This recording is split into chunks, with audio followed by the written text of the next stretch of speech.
Hello and welcome to Since Attlee Churchill, the podcast about British political history since the Second World War. I'm Lee Evans, historian of the Conservative Party. And I'm Richard Johnson, historian of the Labour Party, and Lee's husband. In each midweek episode, we will be marvelling at glorious pearls of contemporary British political interest. Before we kick off, we have just a couple of parish announcements. First, I want to thank our listeners in North America who have contacted us about our trip to North America in September. We're looking forward to meeting you there. We're just finalising the plans of venues and dates. For any other listeners in North America who haven't got in touch with us yet, just as a reminder of the cities that we are going to be visiting, we'll be visiting Boston, New York, Washington, D.C., Montreal, and Ottawa. So if you are in any of those cities and you'd like to meet with Lee and me, and perhaps with some other Since Attlee Churchill listeners, do get in touch. Just send us an email and we'll then put together a plan for how to meet up. We also wanted to welcome all of the people who have joined our Patreon recently, in particular after we did a little giveaway in which we picked somebody who was a member at random and sent them a signed copy of my recent book on the Tory leadership and Richard's most recent book about Labour in opposition. The winner was Silesh, and the books are on the way to him. If you would like to join the Patreon still, there's a link in the show notes and also links to where you can find copies of those books if you would like to give them a read. But right, that's it for the parish notes. So why don't I kick us off this week by really trying to quash a story that I think was always inevitable, but always regrettable when it would start making its way into the magazines and the newspapers. And that's the question of, will there be an early general election to accompany the Andy Burnham premiership? The inevitability of this is in part, of course, a reflection of lots of things. Some might say a journalistic class which has become quite obsessed with drama, and there's no greater drama than a general election in British politics. It's also, of course, partly a reflection of the way in which our politics has become increasingly presidentialised, and we see the role of the Prime Minister now as being particularly important, even though we are, of course, still a parliamentary country. I basically think the idea of an early election, from the perspective of Andy Burnham and Labour, is a mad idea. And I want to basically set out why. Not necessarily from a personal view, actually, I should say. As somebody who is not a Labour supporter, in some ways I would always welcome the thought that we could have a chance to get this government out, just as anti-Conservatives would have always welcomed the idea of there being a chance to get the last government out. In some ways, that is always natural. But if I was thinking about this from a Labour perspective, I think the idea is mad. Firstly, because I think it's built on a bit of a myth, one which Alva Ray, in a piece recently in the New Statesman, quoted the idea that you're never as popular as you are in your first 6 months. Now, in some ways, that feels very credible recently because we've had quite a few prime ministers who haven't been in office for very long, relatively short prime ministers who have started with the benefit of the doubt, but have never really had either the policy agenda or the time for that policy agenda to come good, where the country might look at them with more favourable eyes later on. But the fact that that's not happened recently doesn't mean that never happens. There are famous examples of people like Margaret Thatcher probably being the most striking, where she was much more popular around 1982, 1983, and around the time of the 1987 general election than she ever was in her first 12 months in office. So sometimes prime ministers can get more popular. But actually more than that, I think in part it's the wrong question to focus on, this idea of will you ever be as popular again as you are at the beginning? Because really, popularity is all relative. So the question is, are you more popular than your principal opponents? And are you popular enough to win against them?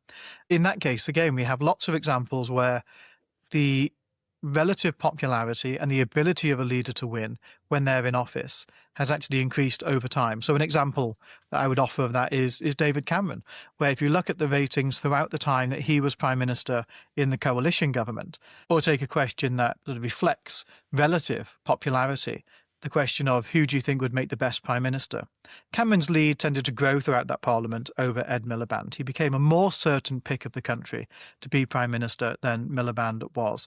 And so, first of all, I think we should just do away with this idea that the first 6 months are going to be the golden honeymoon and you've got to seize on them. There are reasons to think the first 6 months will be better than what comes afterwards, but actually, if you're a good leader, if you're a good prime minister, if you've got good policies, then it's certainly far from obvious. The second point I wanted to make is that if early popularity matters, then Burnham doesn't actually seem to really have enough of it at this stage. The poll that's come out in the day we're recording this, the day before this podcast comes out, shows that Burnham's net position is plus 12 in terms of favourability. So more people have a positive view of Burnham than have a negative view. That's slightly down on what it was a few weeks ago, and it's also a lead of only 12% over Kemi Badenoch, the leader of the opposition. If you put that in a historical context, it's relatively popular compared to where prime ministers have been in the last decade or so, but it's not actually particularly popular. And as I mentioned only recently in this podcast, this is at a time when he's basically not had to pay for anything or set out how anything will be paid for. This is really in the easy running of the Burnham premiership. And he's relatively popular, but not especially popular, certainly not enough to gamble the election on. And one of the reasons for that, and this is my third point, is that how big a lead is a good enough lead to say that it's worth going to the country early is a very difficult question to answer. And if we take the 2017 general election as one that most of us will have in our relatively recent memories, it's worth just thinking about what was the polling like for Theresa May before she called that snap election. So she announced the snap election on the 18th of April for the beginning of June. The polling that had taken place and been released in April, there were 6 polls, showed Conservative leads of 18%, 17%, 9%, 21%, 21% again, and 18%. So they all showed really quite significant leads, some of them overwhelming landslide leads. And even 3 weeks out from polling day, there were widespread predictions that Theresa May was going to win a 3-figure majority. Of course, that didn't happen in the end. She lost the Conservative majority, even on a higher vote share. So if double-digit leads aren't enough to go into a snap election, sure that you're going to win. Now, where are we now? Well, the More in Common poll that's come out this week has Labour on 27%, Reform on 23%, and the Conservatives on 22%. So that is a 4% lead. Compare that to where Theresa May was when she felt confident enough to go to the country. And it's worth saying, up against Jeremy Corbyn, a leader who did not poll well at that time. Of course, it improved later in the campaign. This does not feel like it's a good basis for going to the country at all. And a further point as to why that feels particularly the case now is that what went wrong in 2017 is that much of the anti-Tory vote united against the government. So Theresa May's vote share was up. The Conservative vote was up by 5%, but Labour's was up by 10%. And part of the reason for that is a lot of people who weren't happy with the government and didn't particularly rate Theresa May by the end of that campaign actually voted for the main opposition party. And the smaller parties, in particular at the time, UKIP and also the Liberal Democrats, were very heavily squeezed. The risk of that happening now in a way that would disadvantage Burnham and Labour is, in my view, enormous. Because if you've got Reform on 23% and the Tories on 22%, as in that poll, you only need one of those parties to notably outperform the other, and suddenly there's a whole lot that can be squeezed on the right to line up behind one party instead of another. It's not implausible that you could have a campaign in which one of those parties dropped by 5, 6, 7, 8%, and the other went up by almost all that share, as people focused on the question of who's going to be Prime Minister, who's actually going to bring down a Labour government. On top of that, if people become aware, and there's increasing awareness about this in my view, of what is the most effective right-wing vote in their constituency and vote tactically against the Labour government, then I think you could see what is a headline lead of just 4% effectively disappear by squeeze messaging and tactical voting. The final point I wanted to make as to why I think it's a really bad idea isn't just because I think it is so risky, and there's nothing in the figures yet to suggest it would be a done deal for Andy Burnham. But it's to ask a really bigger question of why would he go to the country? He has a massive Commons majority. He's got the best part of 3 years to go in this Parliament. If he sees out this Parliament, by the way, he'd have been Prime Minister longer than Starmer or Sunak or Truss, quite obviously. His length in office would be comparable to Boris Johnson and Theresa May. who both did around 3 years. So he would be a notable, if not an especially long-serving Prime Minister, even if he just did the remainder of this Parliament that Keir Starmer won. So what would the benefit be? Well, in one sense, of course, it could be the benefit of his own mandate. It was suggested in the Alva Ray piece that he wants an endorsement to deliver a transformative long-term project that could turn around the UK's fortunes. Well, for what it's worth, that's what Keir Starmer thought he had when he won a landslide victory just 2 years ago. These things are not quite as they always seem. He could get 2 extra years of the Parliament if he wins, but to do that, to have any chance of getting that, he'd have to risk the 3 that he's probably already got in the bank by being Labour leader at this stage. And finally, and the most meaningful reason that I think you can determine for having an early election is that he wants to deviate meaningfully from the manifesto that Labour was elected on in 2024. And he has even himself in interviews talked about how he thinks the tax policy that was set out in that manifesto was too, quote, restrictive, in particular the commitment not to raise national insurance and income tax on working people. So you could make an argument that Burnham would say, well, I'm going to go to the country to get a mandate to raise people's taxes. But that has surely got to be one of the worst premises for a general election campaign imaginable. And so far, what we know about Andy Burnham is that he thinks the way to be popular is to give people this breathing room in the cost of living, which he's made part of the focus of his first month in office. It would be a massive pivot to say, right, we're going to have a general election and I need your vote to raise your taxes. And rather like Stanley Baldwin in 1923, when he went to the country to deviate from the manifesto the Conservatives were elected on just a year earlier, in that case over tariff reform and protection, you could very easily find that the whole thing blows up in his face. So, to sum up my thoughts, any idea of an early election, from Burnham's perspective, I think he should just totally put out of his mind. He should just focus all of his energies on actually being a good Prime Minister and governing well, and then to trust people that they will see that he is governing well, that his policies will deliver benefits for them, and then that they might vote to reward him for that. I mean, the only reason to go to the country, in my view, now, is if you think that the benefit of the doubt that he currently has from some voters, limited as it is going to be greater than any recognition that he will get for his policies in the next 3 years. And so I think an early election would be a vote of no confidence in either the judgment of the people, if Andy Burnham's policies prove good, as I'm sure he thinks they will, or those policies themselves, if they don't end up delivering for the people and they don't want to re-elect his government. I mostly agree with what you said there, Lee, but there are a few differences that I have. And let me just come back on some of the things you said and give my own take on them. So first of all, this general view that a prime minister or a president's best few months are the very start of their term in office is broadly but not universally substantiated. You do see what political scientists and pollsters call a cost of governing effect for political leaders, which just over time, the popular support tends to erode. Basically, as you come to annoy more and more different parts of the electorate with things that you do that they don't like. On the other hand, there is also good political science literature which talks about an incumbency bonus and talks about the ways in which good political leaders, deft political leaders, crafty political leaders can actually build support for themselves while in office. And sometimes political scientists have identified what they call the sophomore effect. I guess this comes more out of the American political science literature, but the idea that on the second go, you'll get actually more support than you did on the first go.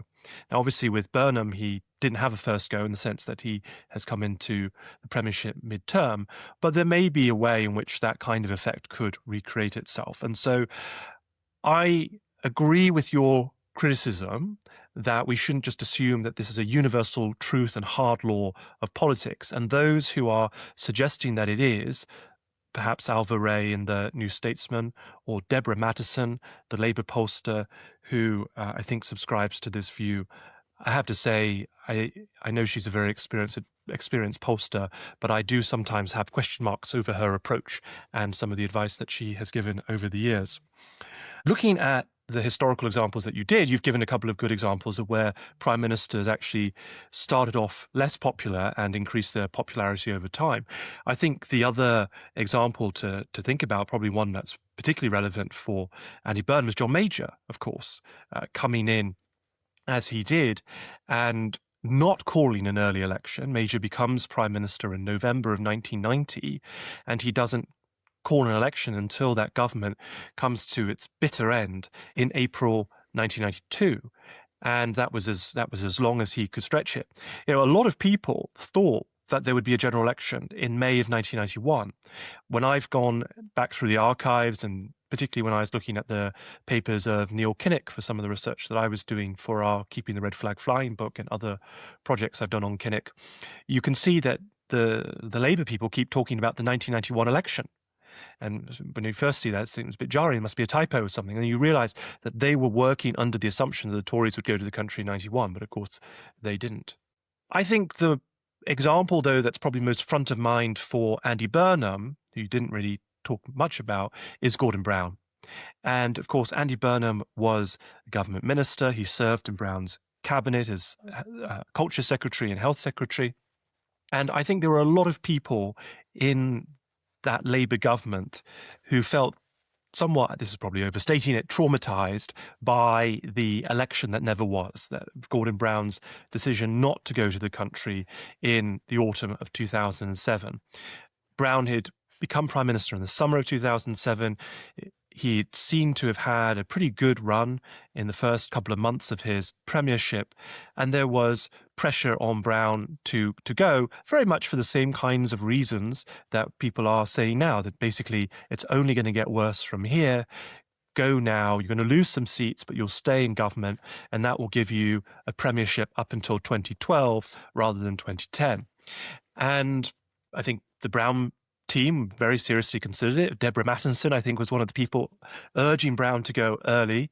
And in the end, for various reasons, including the Tories coming out and saying that they were going to abolish inheritance tax for properties up to £1 million for married couples, Brown bottled it, basically, and that became a big problem.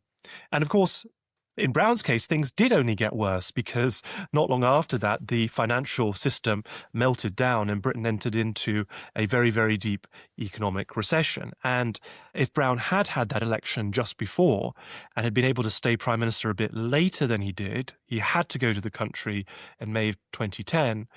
There are some people, including me, who argue that perhaps he could have turned things around somewhat, because the economy was growing when Labour left office, but the effects of that growth had not yet worked its way through the economy. And of course, the Tories then come in and stifle that growth with their austerity regime. But if Brown had been able to follow his economic programme, who knows? I'm not saying that Gordon Brown would have necessarily won an election in, say, 2011 or 2012, but I think there was potentially a chance that he could have, or he would have made it harder for David Cameron to form a coalition with the Liberal Democrats, just changing the arithmetic a little bit there. On Burnham's calculus, I think you are correct that Labour's polling at the moment does not seem at all strong enough to take a gamble on an early election. Under Burnham, Labour has gone up in the polls in a demonstrable way. Labour is now in the upper 20s. I saw another poll out today that did put Labour at 30%. But that's still not especially strong, certainly by historical standards. I think what might change the conversation, and I'd be interested to know if it changes your thinking on this at all, is what happens when Labour, or if Labour, starts to poll above what it polled at the last general election. So let's say we start to see polls where Labour is consistently above 34%, which is what it got in the general election in the polls, and the Tories and Reform are pretty evenly split. Under that situation, you could think that, well, maybe Burnham could pull off a result similar to what Tony Blair was able to do in 2001, which was basically to repeat the same result Labour had won in 1997. And so one of the concerns here about Labour MPs losing their seats wouldn't actually be that much of an issue. If Labour was consistently polling in the mid or upper 30s, maybe there would be a case for an early election. I'm not 100% sure in my own mind on that, but I think there might be one. But I think you also make the point about the need for the government, if it were to have an early election, to say why, other than Burnham just saying, well, I want to be prime minister until 2031, not 2029.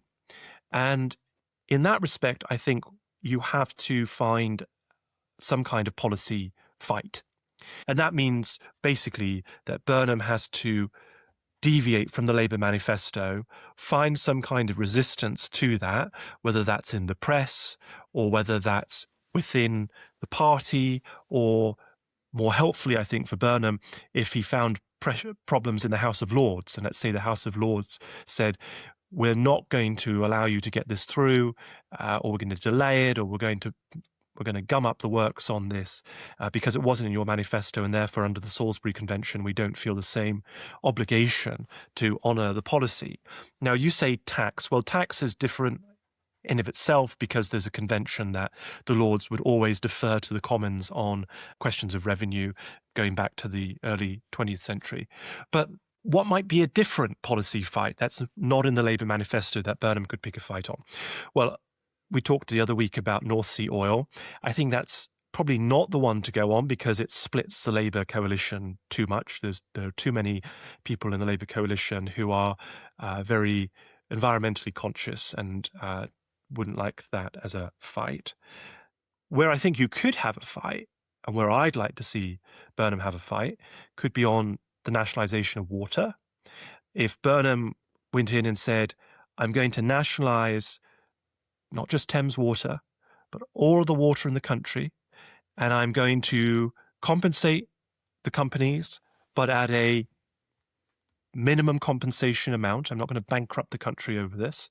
And they're going to complain about it, and they're going to take me to the European Court of Human Rights. They're going to say under Protocol 1, Article 1 of the ECHR, you've taken our property without due compensation, and I get struck down in the ECHR over this. Well, I'll just go to the country and have a great big fight over this.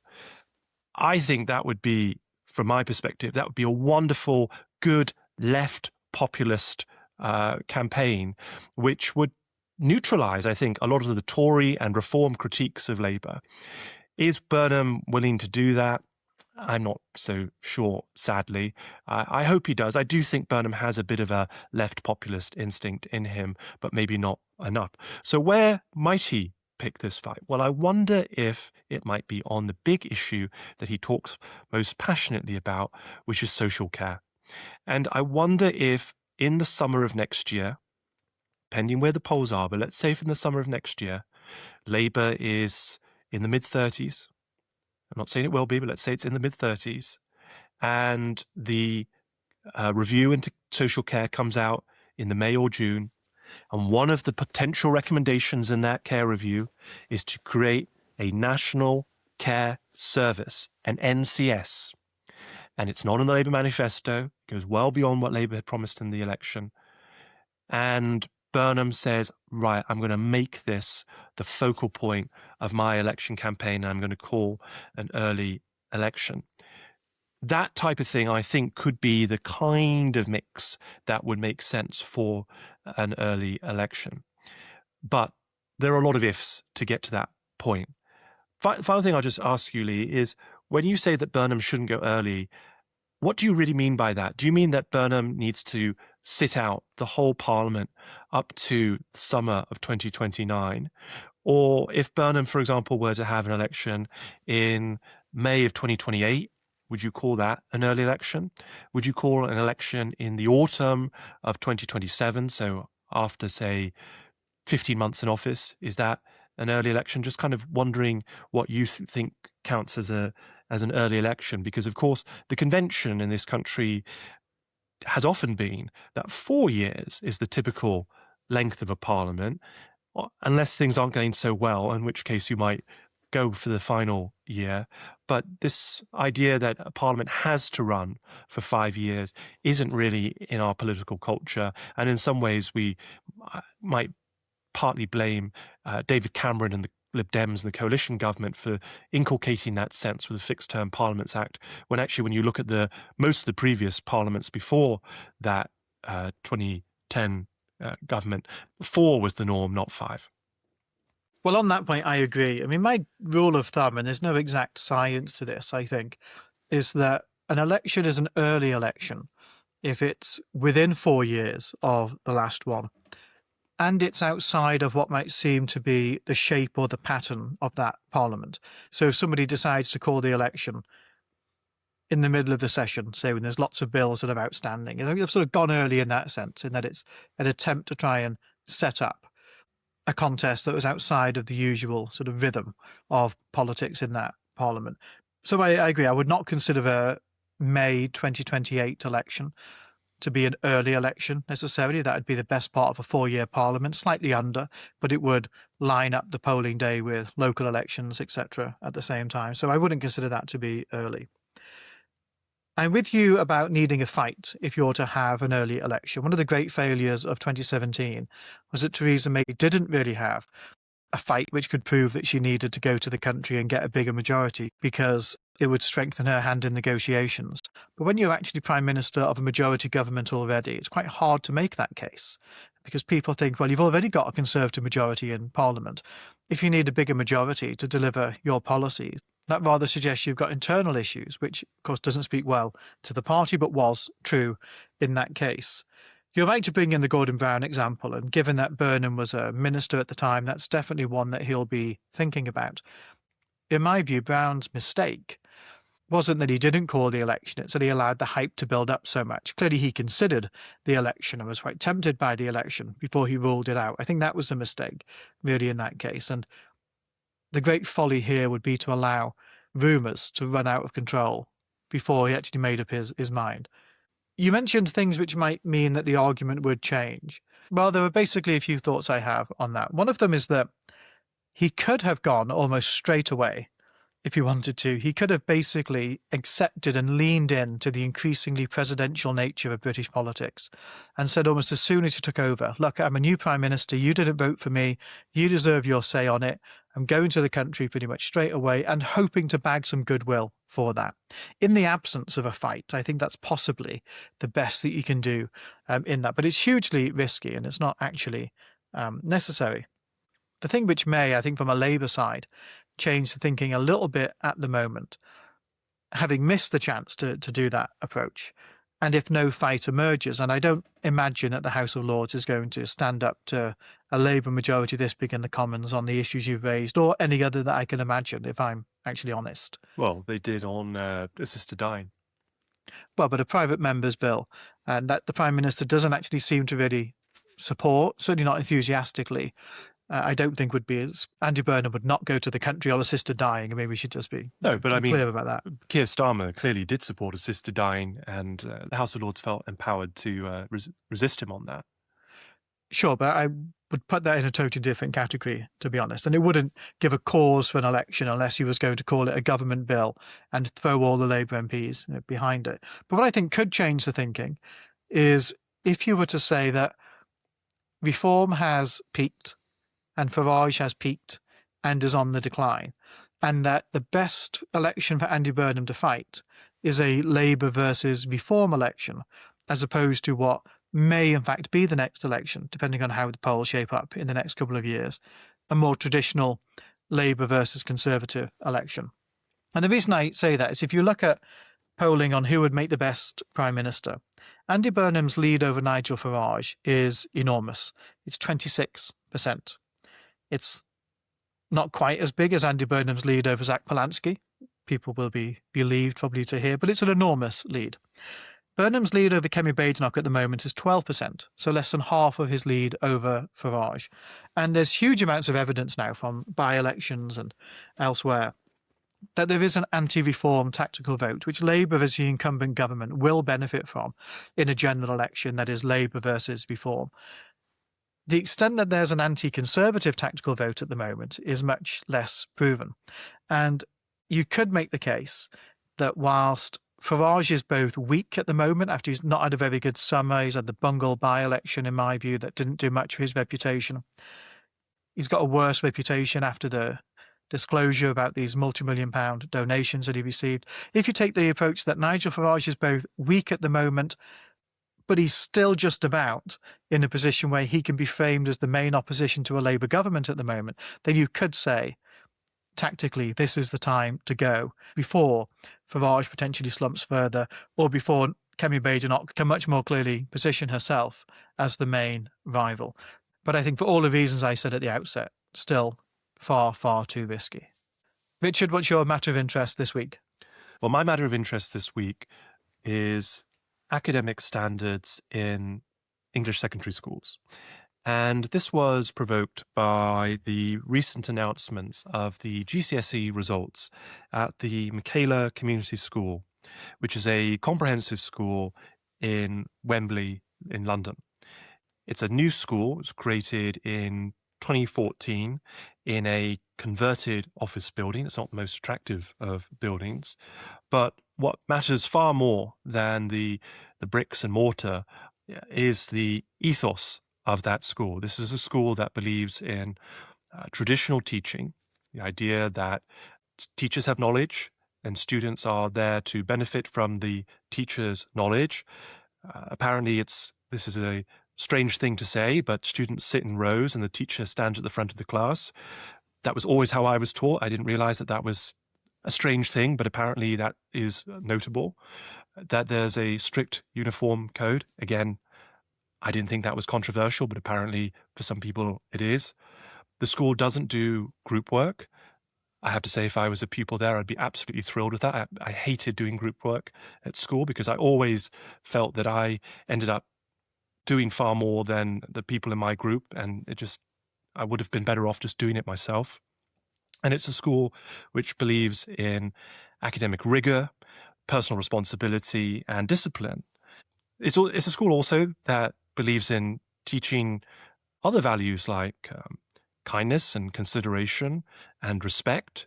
Students eat lunch together communally.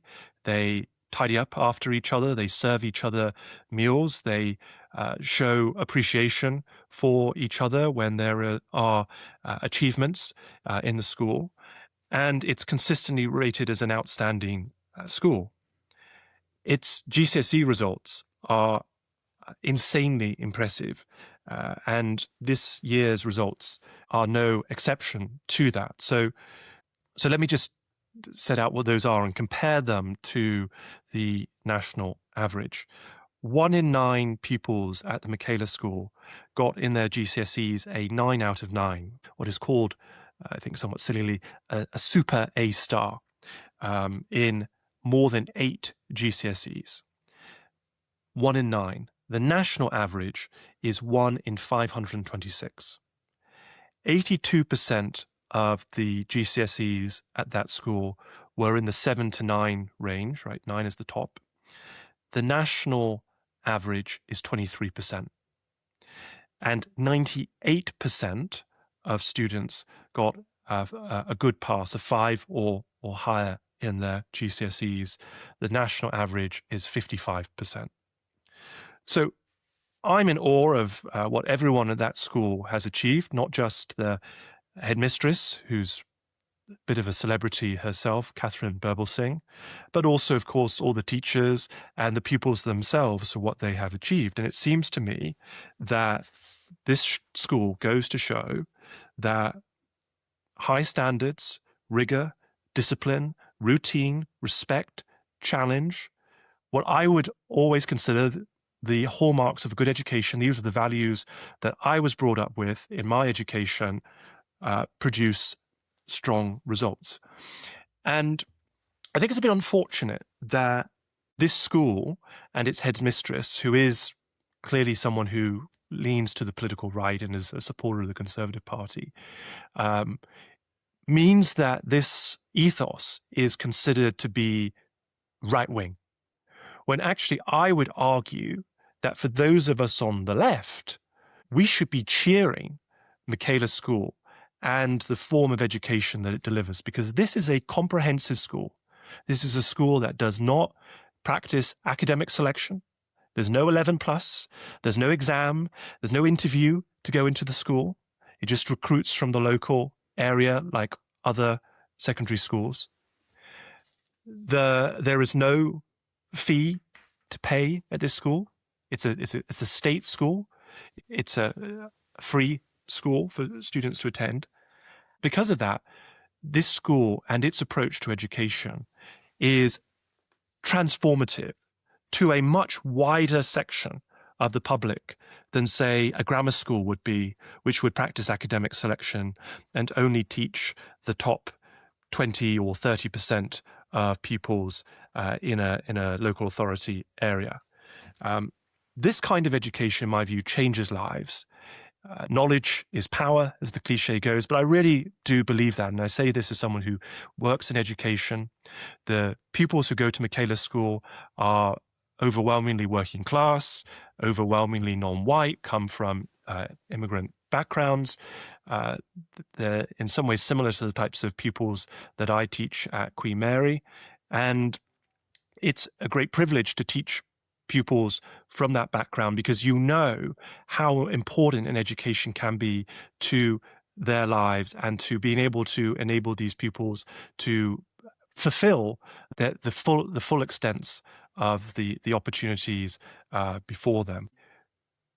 Well, I get really frustrated when I hear people on the left basically totally dismiss this approach to education and say that really what education is about creativity and exploration and let kids be kids and let them muck about and so on.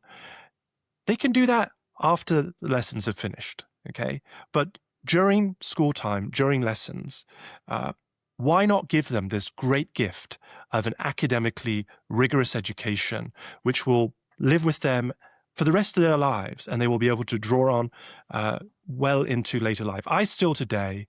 I went to a school that was a very traditional school, and it had approaches like memorization. And I still today can remember the lists of pronouns and the lists of prepositions that I learned through rote learning at school. Dates, I went to school in the United States. Dates of when presidents served in office, or the capitals of states. These are just bits of knowledge, though, that I still, as an adult today, can pull on. And sometimes these things actually can be quite useful and relevant. It also gives you greater confidence when you're dealing with other people that, oh, I know this body of knowledge that I can build on, and that person is going to have new information for me, which I can then attach to the existing information I have that makes me feel like a more confident person going out and into the world. And I just think it's a brilliant gift that the students at this school get, and I just wish more comprehensive schools in this country had this approach. I'm sure there are plenty. I haven't done some kind of systematic analysis. I know there's a lot of media focus on Michaela, but I know that there are also many who don't have this approach. There are many teachers I've spoken to who certainly don't share this outlook, and I think that's more to the pity. So on paper, I should probably really dislike the Michaela School. My view has generally been that after 6 decades or more of experimentation with the comprehensive system and the ever-growing reach of the comprehensive system, that education in this country for both people who would have historically gone to grammars or who would have historically gone to secondary moderns is worse all round, and that actually the system of comprehensivization hasn't worked. But Michaela is actually an amazing rebuke to that, and if not because it makes me feel a bit humble about my own prescription, I admire it. And I admire it because it's turned on its head one of the things that, from what I've seen, plagues certainly parts of the education sector, but actually a great many more sectors than that too. And it's the obsession with novelty and innovation, as if every form of change is always going to be an improvement. And I think education is one of those examples where actually the very opposite has often been true. And the further we've moved away from traditional education, that puts great importance on knowledge and reading and being able to do things like write traditional essays, etc. The further we moved away from that, I think the worse in general our education system has become. The question I sort of want to ask is, well, what do we do about it within our current education system? Because as impressive as what has been achieved at the Michaela School by its very prominent head teacher, but also, of course, other staff and pupils and parents who I'm sure, if they're sending their kids to that school, clearly buy in, at least in part, to what the school is trying to achieve. How do we apply that more generally, or what are the lessons of that we can learn? And on that, I am actually a bit gloomy, I must say, because if you take the view that, say, Michael Gove and many others have taken in recent years, where you say, actually, we're going to take a non-standardized approach to the way in which education, secondary school works in this country. We're going to give more power to individual schools. We're going to allow them to deviate from things like the curriculum. Then what you're dependent upon is having a culture in the education sector that actually really agrees with the approach that's being taken at the Michaela School. And my concern is that when you look at the statements from education unions and from people who work in education theory, etc., actually they don't agree with Birbal Singh and the approach that she has taken. And somewhat reluctantly, I say this, but there's a view of some people, I think, who are on the more radical side of education theory, who would rather schools did less well using methods that they agree with than excelled in ways that they dislike. And if you have a disaggregated model where people can do what they like, you will have far too many pockets of people pursuing innovation and modernity in education and rejecting what is now, in the Michaela case, we can certainly say, a tried and tested effective approach to secondary education. So I don't think a decentralized approach will work because it will have too much unevenness and there'll be too many kids who are left behind who don't get to benefit from this sort of approach. So then you might say, well, centralize much more, insist upon these things from the centre. That's not something we're going to get in the short to medium term, unless Burnham does gamble on an election and loses it. Because one of the things that has most struck me about the Michaela School and the way it's been handled politically in recent years is that when Bridget Phillipson was asked to congratulate the school on its nation-beating performance in what's called value added, which is the benefit that kids get from going to that school from where they started to where they finish up. So it's a way to try and have a standardized approach to seeing how good a job a school does. When they came consistently year after year, best in the country on that metric, Bridget Phillipson, as Education Secretary, was asked to praise the school, and she wouldn't do so because she doesn't agree with their approach and she doesn't like the head teacher. And so she was, in my view, willing to put the fact that she has a rigid approach to education policy that did not prioritize high standards and academic excellence ahead of the fact that this school was doing a good job. And now we have an education secretary in Lucy Powell, who has previously said that spelling tests in primary schools are draconian and that the schools should focus on creativity instead. So she clearly doesn't believe that we should have high academic rigorous standards going on within our schools. And so in the short to medium term, at least, I'm left to conclude that the approach that we've had, which is to decentralize policy making for our schools, hasn't worked. It's enabled schools like Michaela to exist, but they remain far too few in number across the country, and far too few kids get the chance to go to them. Centralising at this moment in time wouldn't work, because if we gave more power to the ministry in Whitehall over education policy, then I'm pretty sure Labour ministers would actually attack what's made Michaela succeed rather than endorse it.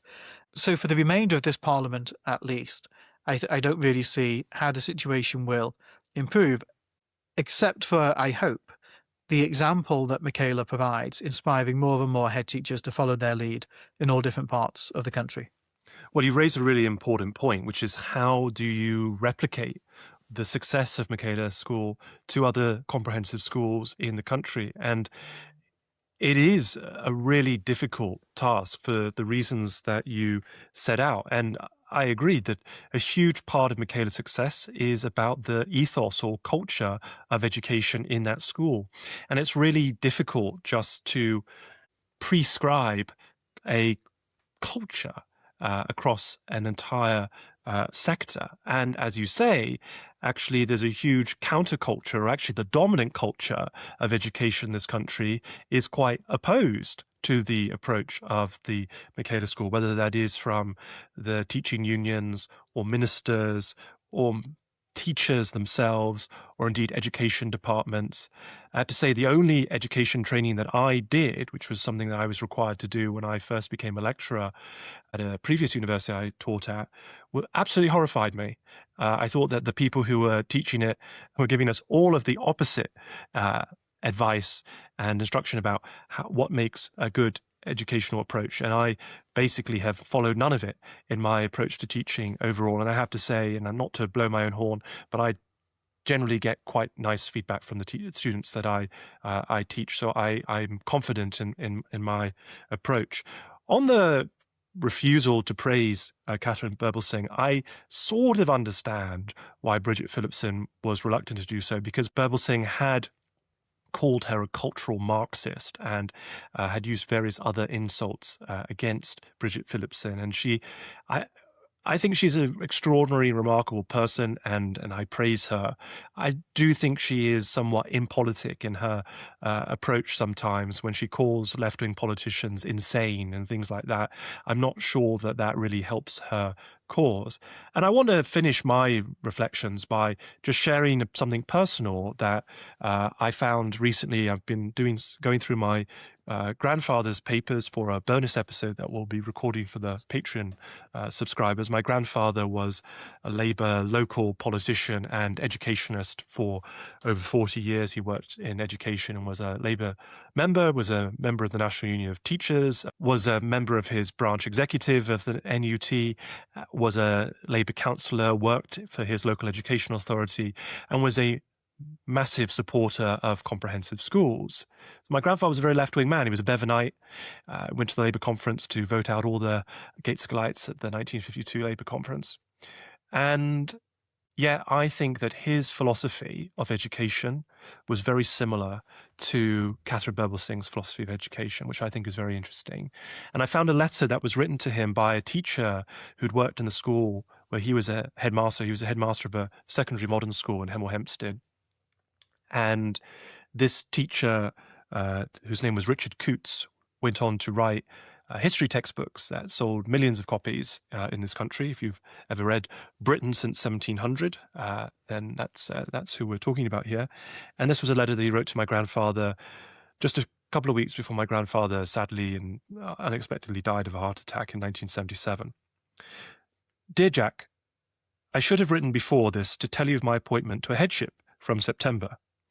I'm mindful of the very important part you have played in my career and advancement, not only as a referee in applications for posts, but as a major influence on my thinking about the management of schools. I have drawn upon my experience at Warner's End, the school where my grandfather was head teacher, to a degree I would not have anticipated at the time, and its strengths, not least of them its academic standards, are all the more apparent to me in the light of the developments of the last 10 years. I am frankly disappointed with the progress of comprehensive education since the mid-60s, and I have had the opportunity to see schools in many parts of the country in recent years. I remain a firm proponent of the comprehensive principle, but when I think of what we were able to achieve in a non-selective school 10 years and more ago, I regret that sights have been set so low and that attempts to stretch children intellectually have in many cases been so half-hearted. The concept of pastoral care as something autonomous, even divorced from the educational developments of pupils, has in some schools provided a substitute yardstick of attainment as a cover-up for academic failure. One of the factors motivating my decision to go back into schools 4 years ago was a desire to practice what I preach. So now it's up to me to run the sort of school that can be called truly comprehensive. I have a genuinely mixed catchment area, everything from new Commonwealth pupils, about 10%, to the sons and daughters of lecturers at the university, and adequate staffing facilities, so there are no built-in excuses. Then he adds, and this is not related to our discussion, but I think it's quite funny, my grandfather just stood for the county council in Hertfordshire and had lost his seat. You must be as depressed as I am about the recent election results, locally and nationally, and in particular the prospect of Margaret Thatcher at number 10. But never mind. When she became Tory leader, I took on a substantial bet that she would be a one-term premier, and I see no reason to revise my judgment now. Well, that's interesting. He's clearly very reflective about what comprehensivization has meant in practice, which I think is something that all of us who advocate for any policy ought to be. That at some stage, just the advocacy of the principle of it, once you've succeeded in getting that implemented, has to be swapped for how has this actually worked in practice. And it's pretty noble, I would say, that Richard Coutts was taking that view. Of course, very wrong on Margaret Thatcher, but what I think is at least interesting, he was slightly ahead of the curve, if you defend him in this respect, in that he at least thought Margaret Thatcher would become Prime Minister. There were plenty of people in 1977 who thought she'd never even get that far. Well, that's all for this midweek episode of Since Attlee and Churchill. We'll be back on Sunday, and it's the final instalment of our summer book club, and we're talking to Nigel Fletcher about his new book, Churchill's Queen, all about the relationship between Elizabeth II and Winston Churchill. We'll see you then. Thanks very much.